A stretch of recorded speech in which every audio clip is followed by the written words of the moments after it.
What would you do if you saw an old man sleeping alone on a bench? Would you walk past him?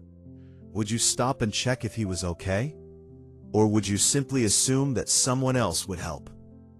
Most people think they know the answer, but when the moment actually comes, the truth can be very different. One cold evening in New York City, a billionaire decided to find out for himself. He disguised himself as a poor old traveler and sat alone inside a crowded train station. For hours, hundreds of people walked past him. Some looked, some stared, some even laughed, but nobody stopped, until a poor boy with almost nothing to his name noticed him. And what happened next would change both of their lives forever. Before we begin, tell us in the comments, what would you have done? Now let's start the story. Richard Lawson was one of the richest men in America. At 72 years old, he owned luxury hotels, office towers, technology companies, and investments spread across the world. His name appeared in magazines. Business channels discussed his decisions. People admired his success. Whenever he entered a room, everyone stood up. Whenever he spoke, everyone listened. At least that was what it looked like on the outside. But inside, Richard often felt something very different. Loneliness.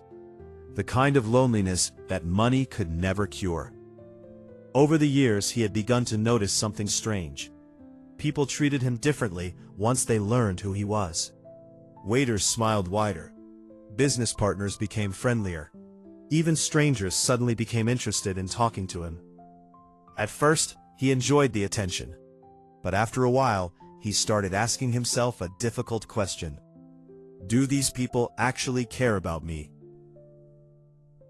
Or do they care about my money? The question haunted him. The older he became, the more he wondered whether genuine kindness still existed. Not kindness for a billionaire, not kindness for a celebrity, just kindness for another human being. The Hair H2. 3 weeks before the experiment, Richard attended one of the most expensive charity galas in New York. The ballroom glittered with crystal chandeliers. Women wore designer dresses. Men wore custom-made suits. Everyone smiled. Everyone talked about generosity. Everyone spoke about helping people. It was exactly the kind of event that newspapers loved. Around midnight, Richard left the hotel and stepped into his waiting limousine. As the car moved through the city streets, he looked out the window. Then something caught his attention. Across the street sat an elderly homeless man. The man was soaked from the rain. His clothes were worn. His hands trembled from the cold. Hundreds of people passed by him. Not one person stopped. Not one person asked if he needed help. The contrast struck Richard immediately. Inside the ballroom, people had spent thousands of dollars discussing kindness. Outside, a real human being sat suffering alone, and nobody cared. Richard couldn't stop thinking about it. The image followed him home. It followed him into meetings. It followed him into bed. Days later, he still remembered the old man's face. Finally, he made a decision. He wanted to know the truth. Would anyone help a stranger if there was absolutely nothing to gain? The following Saturday morning, Richard called his personal assistant. I need your help with something unusual. The assistant looked confused. Richard explained his idea. At first, the assistant thought he was joking. But Richard was serious. He planned to disguise himself as an ordinary old traveler. No expensive clothes, no luxury watch, no bodyguards, no assistants, no signs of wealth. Just an old man sitting alone in public. The assistant hesitated. Sir, is that really safe? Richard smiled. That's exactly what I want to find out. Over the next few days, the plan came together. Richard bought old second-hand clothes, a faded brown jacket, worn shoes, a cheap backpack, even a pair of thick glasses. Looking in the mirror, he barely recognized himself. For the first time in decades, he looked completely ordinary. Nobody would ever guess that he was worth billions. And that was exactly the point. The chosen location was Grand Central Station, one of the busiest transportation hubs in the city. Thousands of people pass through every day. If kindness existed, Richard believed he would find it there. Late in the afternoon, he entered the station. The noise was overwhelming. Announcements echoed through the building.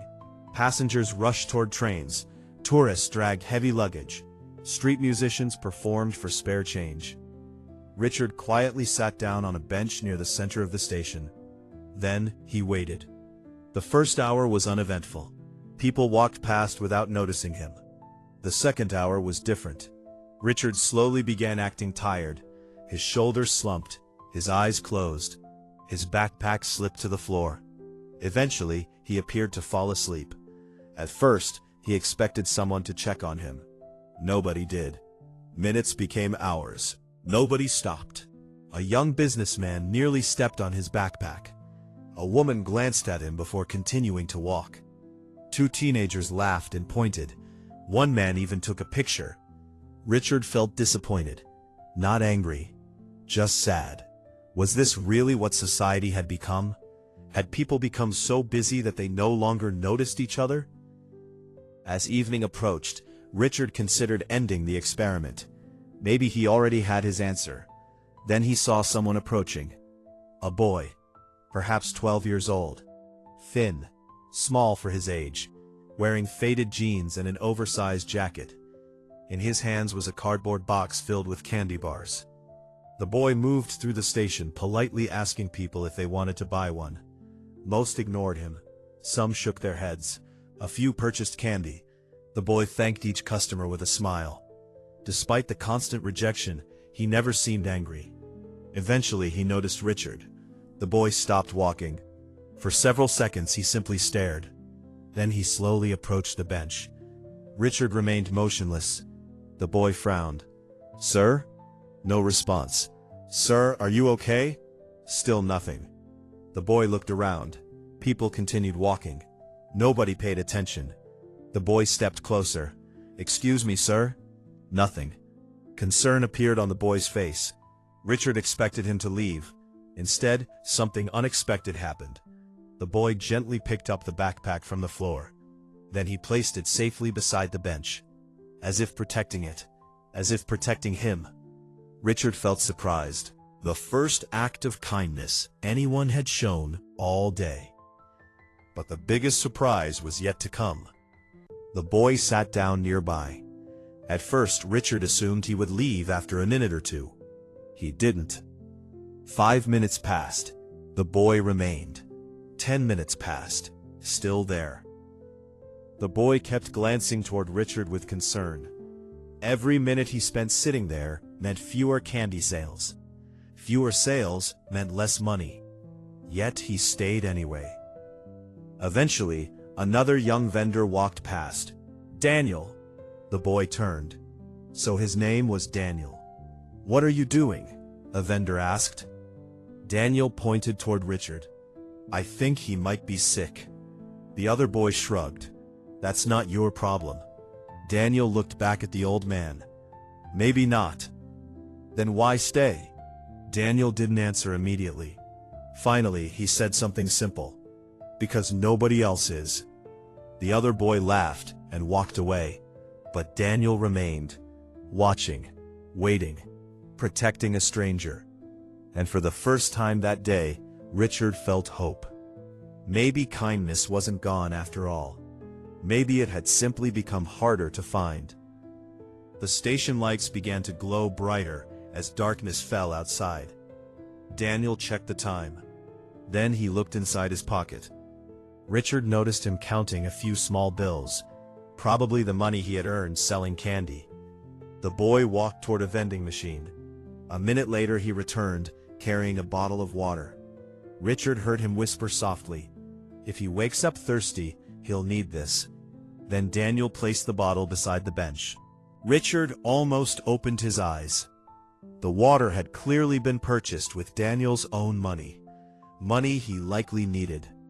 Yet he spent it on a complete stranger. No cameras, no audience, no reward. Just kindness. Pure and simple. Richard felt something tighten in his chest. For years, wealthy people had donated millions in front of cameras. Yet this small act felt more genuine than anything he had seen in a long time. Because Daniel wasn't giving from abundance. He was giving from scarcity. And that made all the difference. As the station grew quieter and night settled over the city, Daniel remained beside the sleeping stranger. He had already sacrificed time. He had already sacrificed money. But neither Daniel nor Richard knew that the biggest test was still ahead. Within the next few hours, Daniel would face a choice that could change his life forever. A choice involving a wallet filled with cash. A choice that would reveal the true content of his character. And when Richard finally learned the truth about the boy, he would spend the entire night in tears. Night slowly settled over New York City. The crowds that had filled Grand Central Station throughout the day began to thin. The loud rush of footsteps became softer. The announcements became less frequent. One train after another departed, carrying tired workers home to their families. Yet Daniel remained on the bench beside the old stranger. More than 3 hours had passed since he first noticed him. 3 hours during which he could have sold more candy. 3 hours during which he could have gone home. 3 hours during which he could have minded his own business. But he stayed. Every few minutes he checked to make sure the old man was breathing. Every few minutes he glanced around, hoping someone more qualified would arrive to help. No one did. Richard kept his eyes closed, but inside he was amazed. The boy's concern seemed completely genuine. There was no audience, no reward, no reason for him to continue helping, and yet he refused to leave. For the first time in years, Richard felt his faith in humanity beginning to return. About 30 minutes later, a station security guard walked by. He recognized Daniel immediately. "You're still here, kid?" Daniel nodded. The guard looked toward Richard. "Same old man?" "Yeah." The guard sighed. "You're a good kid." Daniel smiled shyly. The guard sat beside him for a moment. "How's your mom doing?" "She's okay." "Still working 2 jobs?" Daniel nodded again. "She leaves before sunrise and comes home after dark." The guard shook his head sadly. "That's rough." Richard listened carefully.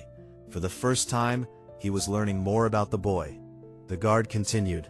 Daniel smiled. "I'm doing okay." "Still getting good grades?" "I'm trying." The guard laughed. "Trying? Last report card was almost perfect." Daniel looked embarrassed. The conversation revealed something important. This wasn't just a kind boy. This was a hard-working boy. A boy carrying responsibilities far beyond his age. After a few minutes, the guard stood up. "Be careful getting home." "I will." Then the guard disappeared into the crowd. Richard remained silent. But his respect for Daniel continued to grow.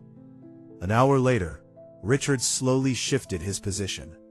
Not enough to reveal the truth, just enough to suggest that he might be waking up. Daniel immediately noticed. "Sir?" Richard pretended to be confused. His voice sounded weak. "What? Where am I?" Daniel's face brightened with relief. "Wow, I thought something was wrong." Richard slowly sat up. "My head feels dizzy." Daniel looked concerned. "Have you eaten today?" Richard hesitated, then quietly answered, "No." The response was simple, but Daniel's reaction shocked him. Without hesitation, the boy reached into his backpack. He pulled out a small paper bag. Inside was a sandwich. A simple sandwich. Nothing fancy. Just bread and a few slices of meat. Yet Richard immediately understood something. This wasn't a snack. This was Daniel's dinner. The meal he had planned to eat after finishing work. The meal he had earned through hours of selling candy. Daniel held it out. "You should eat this." Richard stared at him. "No, son. It's okay. You need it." Daniel smiled. "So do you." Richard tried again. "I can't take your food." The boy pushed it closer. "My mom always says if someone is hungry, and you can help them, you should." For a moment, Richard couldn't speak. In his entire life, he had attended hundreds of charity dinners. He had watched wealthy donors make enormous public donations. Yet this simple sandwich affected him more than any of those events. Because Daniel wasn't giving away extra food, he was giving away the food he needed himself. Eventually, Richard accepted it. The boy watched with satisfaction as the old man ate. Not because he expected thanks, not because he expected recognition, but because helping someone genuinely made him happy. The station clock showed nearly 10:30 p.m. Daniel glanced toward the departure board. A look of concern crossed his face. Richard noticed. "Everything okay?" Daniel forced a smile. "Yeah." But Richard could tell something was wrong. A few minutes later, an announcement echoed through the station. Daniel immediately stood up. His eyes moved toward a platform across the terminal. Richard realized what had happened. It was Daniel's train. Probably the last one of the night. The train that would take him home.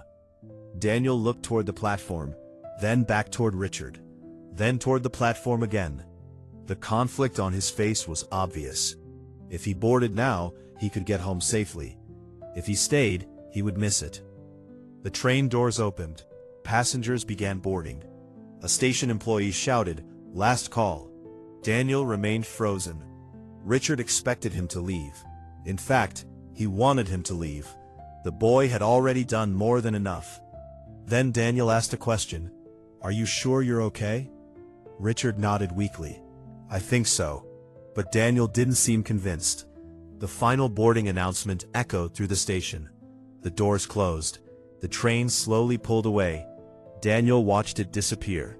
His ride home was gone. Richard stared at him in disbelief. "You missed your train." Daniel shrugged. "It's okay.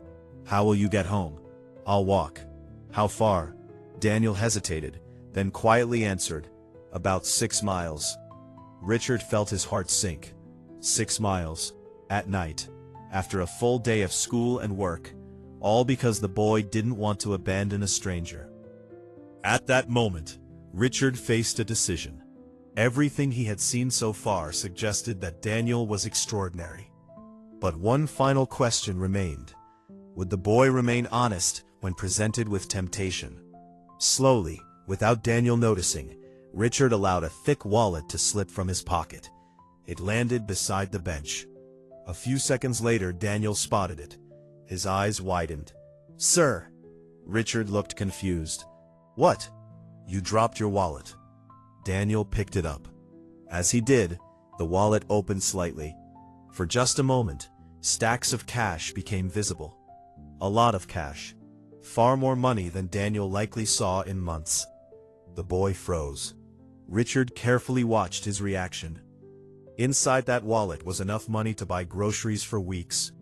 Enough money to help his mother pay bills. Enough money to solve several immediate problems. For a brief moment, Daniel stared at it. Richard's heart pounded. Then Daniel closed the wallet, without removing a single dollar, without hesitation, without even considering another option. He handed it back. "You should be more careful." Richard looked at him. "You didn't look inside?" Daniel shrugged.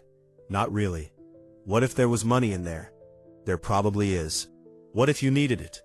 Daniel smiled. "That doesn't make it mine." The words hit Richard like a lightning bolt. "That doesn't make it mine." Such a simple sentence, yet so powerful. Daniel had every excuse in the world. He was poor. His family struggled. His shoes were worn out. Were old. Yet he refused to take something that didn't belong to him.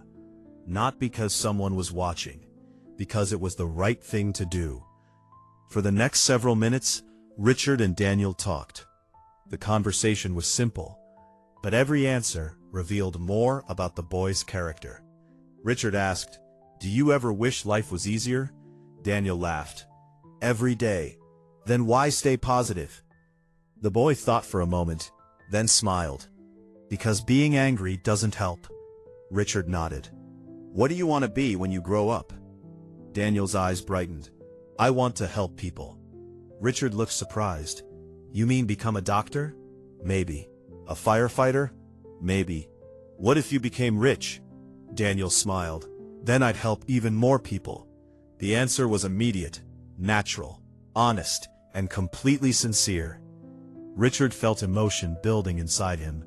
For years he had searched for someone like this. Someone whose values weren't controlled by money. Someone who remained good despite hardship. And somehow he had found that person in a 12-year-old boy selling candy in a train station. The station was now nearly empty. Only a few travelers remained. Daniel stood up and adjusted his backpack. I should probably start walking home. Richard looked at him. The boy was exhausted, hungry, and facing a 6-mile walk through the city. Yet, he still smiled. Before leaving, Daniel reached into his pocket and placed something on the bench. One of the few dollars he had earned all evening. Richard looked confused. What's this? In case you need food later. Richard stared at him. The boy had already given away his dinner. Already missed his train. Already spent money on water. And now he was giving away part of his earnings too. Richard could barely believe what he was seeing. Daniel turned to leave, then stopped. Take care of yourself, okay? For several seconds, Richard couldn't answer. Emotion tightened his throat. Because in that moment, he knew something important. The test was over, and the result was beyond anything he had imagined. The boy wasn't kind because he had something to gain. The boy was kind because kindness was part of who he was. But what Daniel didn't know was that the old man sitting on that bench wasn't who he appeared to be. And in just a few moments, Richard Lawson was about to reveal the truth. A truth that would completely change Daniel's life forever. Daniel had taken only a few steps away from the bench when he heard a voice behind him. Daniel, wait. The boy turned around. The old man slowly stood up. For the first time all evening, he didn't seem weak. He didn't seem confused. And he certainly didn't seem helpless. Something about him had changed. Daniel frowned. Sir? Richard took a deep breath. A moment had finally arrived. The test was over. Slowly, he removed the thick glasses from his face. Then he straightened his posture. The tired, fragile traveler suddenly looked very different. Daniel stared, confused. Then Richard reached into his backpack and pulled out a small leather wallet. From it, he removed a business card. He handed it to Daniel. The boy looked down. His eyes widened, then widened even further. The card read, Richard Lawson, Chairman and CEO. Daniel froze. The name sounded familiar, very familiar. He had seen it in newspapers. He had heard it mentioned on television. Slowly he looked back up. No way. Richard smiled gently. I'm afraid it's true. Daniel's mouth fell open. Richard Lawson. Richard nodded. The boy stood completely still.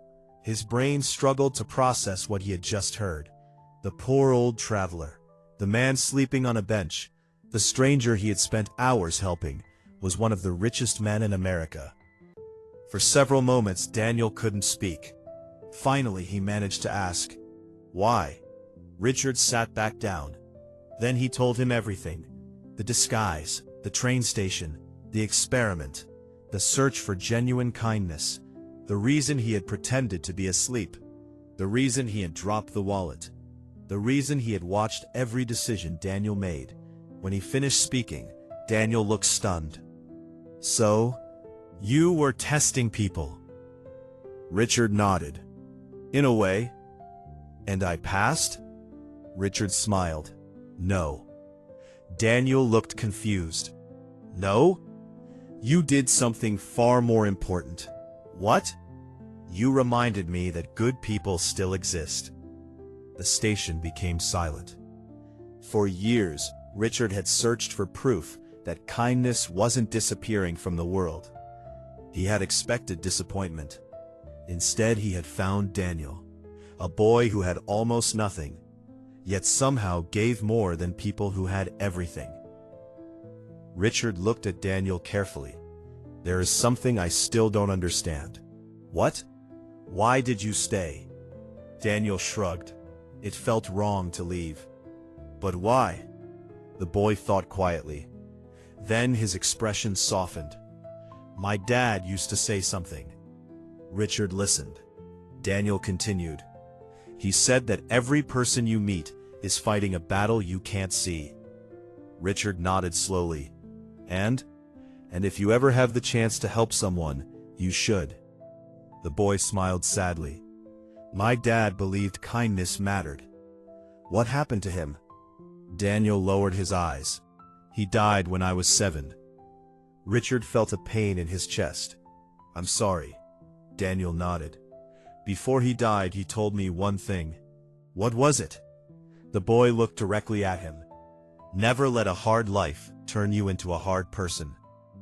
The words hit Richard harder than anything else he had heard that night. Never let a hard life turn you into a hard person. For a moment, he couldn't speak, because somehow a 12-year-old boy had just taught him one of life's greatest lessons.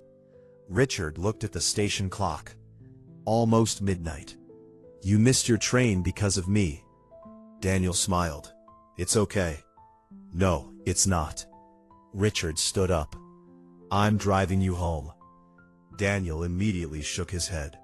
"You don't have to." "I know, but I want to." A few minutes later, they walked outside. Daniel's eyes nearly popped out of his head when a luxury black car pulled up. The chauffeur stepped out. "Good evening, Mr. Lawson." Daniel stared. Everything suddenly felt real. The billionaire wasn't joking. This wasn't a dream. Richard opened the car door. "After you." The ride through the city felt surreal. Daniel sat quietly while lights flashed past the windows. Richard asked about school, about his mother, about his dreams, and every answer impressed him more. The boy wasn't asking for money. He wasn't asking for favors. He wasn't trying to take advantage of the situation. He was simply grateful, and that made Richard respect him even more. Eventually, the car stopped in front of a small apartment building. Richard looked outside. The neighborhood was old. Many buildings needed repairs. Paint peeled from walls. Streetlights flickered. Daniel looked embarrassed. "It's not much." Richard immediately shook his head. "Never apologize for where you come from." They entered the building. Daniel climbed several flights of stairs. Finally, he reached a small apartment door. When he opened it, Richard immediately understood something. The family was struggling far more than Daniel had admitted. The apartment was tiny. The furniture was old. The kitchen had very little food. But there was something else Richard noticed. Photos. Family photos. Pictures of Daniel. Pictures of his mother. Pictures of his father. Despite the hardship, the home felt warm, filled with love. A tired woman rushed forward. "Daniel." She hugged him tightly. Then she noticed Richard. Confusion filled her face. Daniel quickly explained everything. The experiment, the train station, the billionaire, the kindness test. His mother looked completely stunned. Richard smiled politely. Then they spent nearly an hour talking. And by the time Richard left, he had already made a decision. A decision that would change everything. The next morning, there was a knock on Daniel's apartment door. When his mother opened it, she found Richard standing there. This time he wasn't alone. Several advisors stood beside him. Richard smiled. "May we come in?" They sat around the small kitchen table. Daniel felt nervous. Richard looked at him, then spoke. "Daniel, I spent my entire life building businesses." The boy listened. "But yesterday you taught me something far more valuable than business." Daniel didn't know what to say. Richard continued. "You reminded me what real character looks like. Then he placed a folder on the table. Daniel opened it. His eyes widened. Scholarship documents, educational support, medical assistance, housing support, a trust fund for his future. The room fell silent. Daniel's mother began crying. Daniel looked speechless. Richard smiled. "This isn't a reward." The boy looked confused. "It's an investment." "An investment?" Richard nodded. "Because people like you make the world better." The years passed quickly. Daniel worked harder than ever. Then college, then university. Every opportunity Richard provided was matched by Daniel's determination. He never became arrogant, never forgot where he came from, never forgot the lessons his parents taught him. He never stopped helping others. Eventually, Daniel launched a foundation focused on helping struggling families. Food programs, education support, emergency housing, scholarships. The organization grew rapidly. Thousands of lives were changed. Reporters frequently asked him the same question: "What inspired you?" Daniel always smiled before answering. Then he told them about a stranger on a train station bench. A stranger everyone ignored. A stranger who changed his life forever. 15 years after that night, Daniel stood on a stage receiving one of the country's highest humanitarian awards. The audience rose to their feet. Thousands applauded. Television cameras recorded every moment. Politicians, business leaders, celebrities, everyone wanted to celebrate Daniel's achievements. But Daniel's attention was focused on only one person, an elderly man sitting quietly in the front row, Richard Lawson. Now much older, his hair completely white, his movements slower, but his eyes filled with pride. Daniel stepped to the microphone. The room became silent. He looked toward Richard, then he began speaking. "People often ask how I became successful." The audience listened carefully. "They assume it was because someone gave me an opportunity." Daniel smiled. "But that's only part of the story." He paused. "The real reason is because someone believed character mattered more than money." Richard lowered his head. Emotion filled his eyes. Daniel continued. "Many years ago, a stranger sat alone on a train station bench. The audience listened quietly. That stranger changed my life." Then Daniel pointed toward Richard. "There." The crowd immediately turned. A spotlight found Richard. The audience erupted into applause. And for the first time that evening, tears appeared in Richard's eyes. Later that evening, after the ceremony ended, Richard returned home. The house was quiet. He slowly walked into his study, then opened a small wooden box. Inside were reminders of important moments from his life. Awards, photographs, letters, memories. Among them sat something unusual: a faded sandwich wrapper. The wrapper from the sandwich Daniel had given him years ago. The sandwich that had been Daniel's dinner. The sandwich a poor boy could barely afford to give away. Richard held it carefully, then sat down, and finally the tears came. Not tears of sadness, not tears of regret, tears of gratitude. Because that night in the train station had changed him. Before meeting Daniel, he believed wealth was measured in dollars. After meeting Daniel, he understood the truth. Real wealth is measured by the size of your heart. Daniel had almost nothing, yet he was one of the richest people Richard had ever met. And that realization moved him more deeply than any business success ever could. He sat there for hours, thinking, remembering, crying quietly, and feeling grateful that one small act of kindness had restored his faith in humanity. Ending message. Sometimes the people with the least to give the most, and sometimes a simple act of kindness can change not just one life, but thousands, because kindness has a way of spreading further than we can ever imagine. If this story touched your heart, leave a heart in the comments and share this video with someone who still believes in kindness.